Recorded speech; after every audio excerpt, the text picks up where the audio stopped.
Presented by Adi Shakti Films.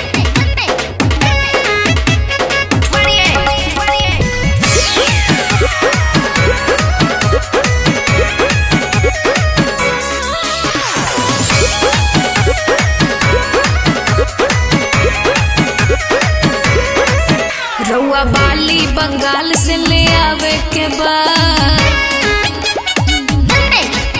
हमरा बिंदिया India हिलावे के बाद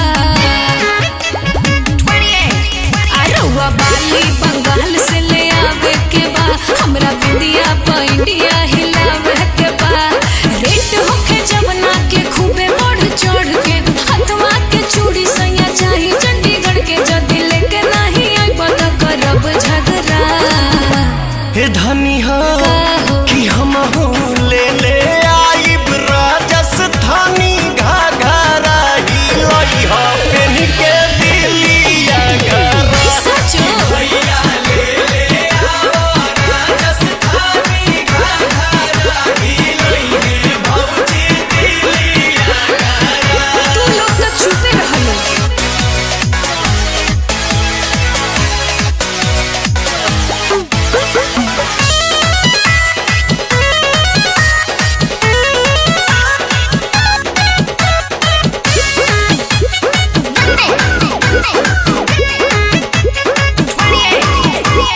गजियाबाद के गजरा चाही गजरा कानपुर के पैजनिया पटना के चाही चलूंगी दहिया तूर के।